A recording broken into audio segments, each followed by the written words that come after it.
Hello crafty friends, for card number 26 I'm going to be using these printables by PM Artist Studio. It is a boho style kit with beautiful colors, and I will put a link in the description below where you can also purchase these beautiful papers. I'm just going to go through all the papers in the kit quickly so you can have a look at all the different textures and colors that come with it. There's just so much that you can do with a kit like this.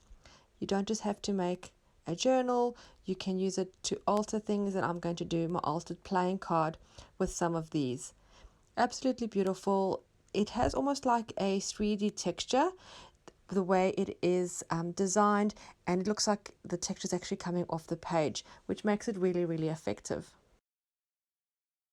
Also really vivid colors, so it makes it very inspiring to work with.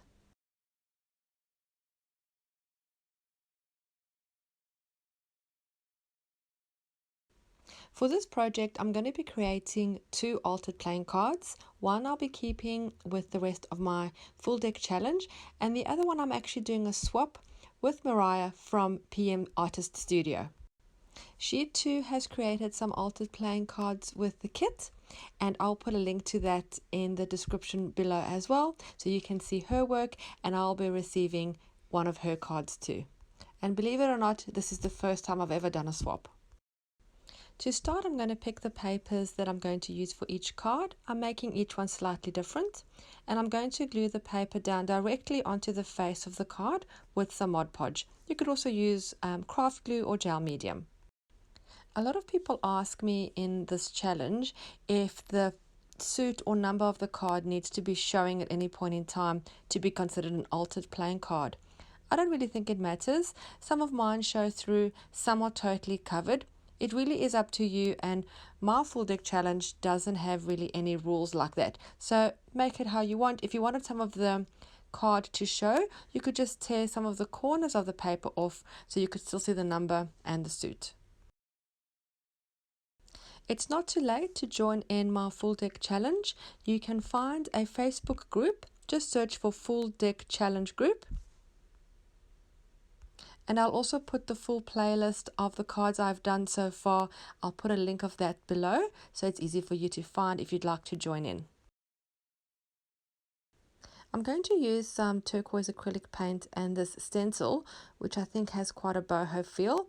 And I'm just using a little sponge applicator. I'm just going to dab the color through onto parts of the card just to give it a little bit more of a texture, and to bring more of that turquoise in, which I think is a beautiful contrast between the pinks and the rest of the card.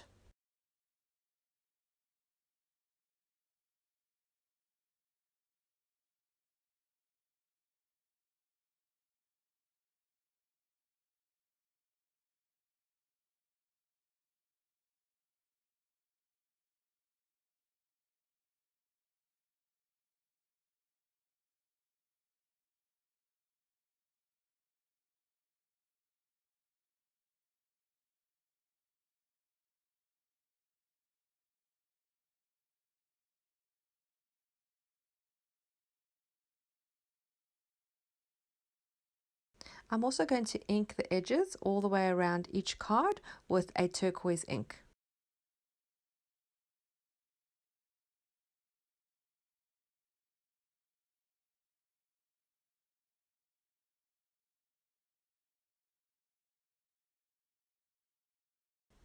Using white acrylic paint that I've watered down, I am going to add some white splatter. This adds also a different dimension and a different contrast, which I think really livens up the whole look. When I think of boho, I think of bold colors and lots of texture and lots of layering. So for decorating these cards, I'm going to go with lots of different layers and some kind of a focal point that's quite detailed. Maybe I'll just see what I have in my stash, and we're just going to build up not too much. We don't want to cover the background a lot, but we do want to have a lovely focal point. So I'm just going to work through some little elements that I have, some different fabrics.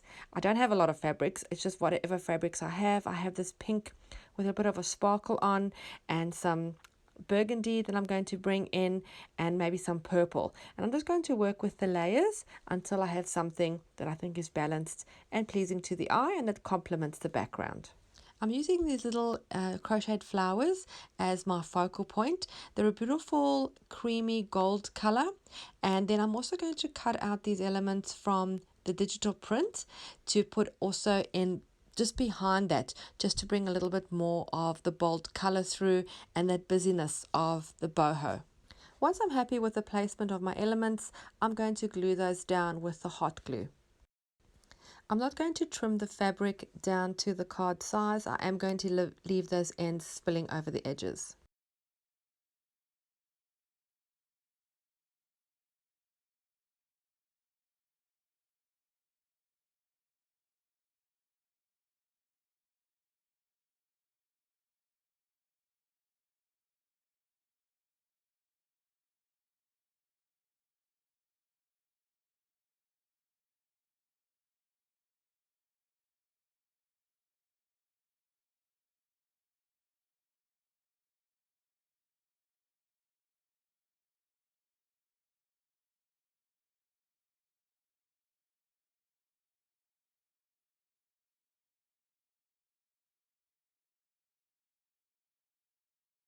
And I'm going to add a little bit of bling. I've got some gold sequins that I want to add, not a lot, just a couple, just to give a little bit more pizzazz.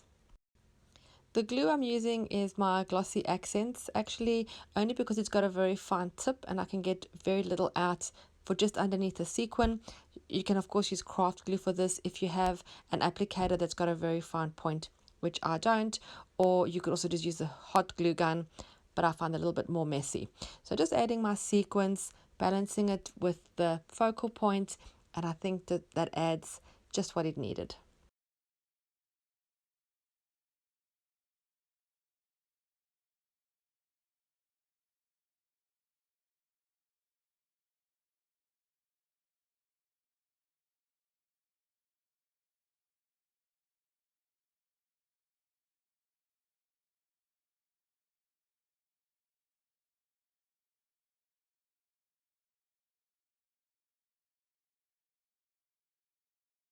I have these beads that are actually from a broken bracelet, so I'm going to create some dangles just with some jump rings that I have that I'm going to add to the bottom of the card. I just love to have something extended off the card, and I think these dangles suit the theme really well, and the colors work well too. So I'm just going to make up the little cluster quickly, and then I'm going to show you how I'm going to add it to the card.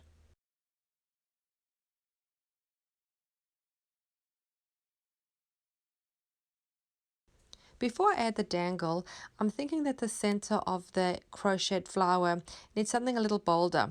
It has a little transparent sequin that I'm cutting off, and I'm going to instead use a little gem bead, one of those flat back beads that, although they are sticky, I'm going to add a drop of hot glue to be sure it adheres well, and I'm just popping that in the center with a bright contrasting color.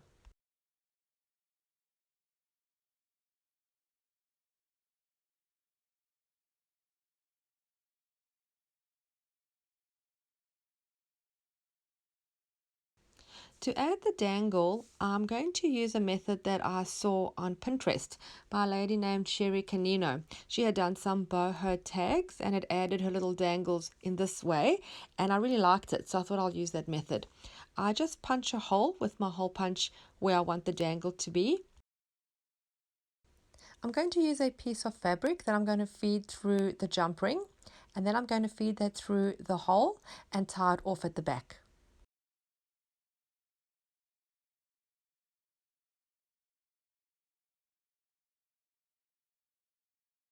I want some of that fabric showing, so I'm just going to trim it shorter, but I will leave some of it sticking out from underneath because it matches the color of the fabric I've used in the front.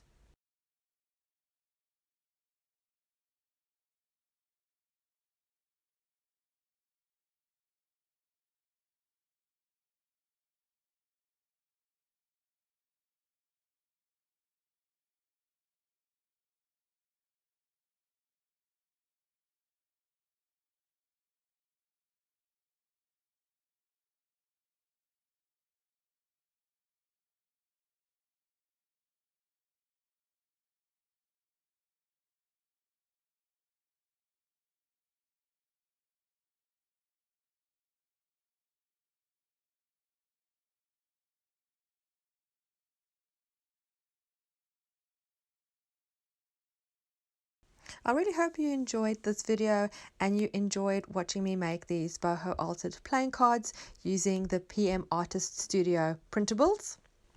I'd love it if you subscribed to my channel and also click the little bell so that you're notified every time I upload new content.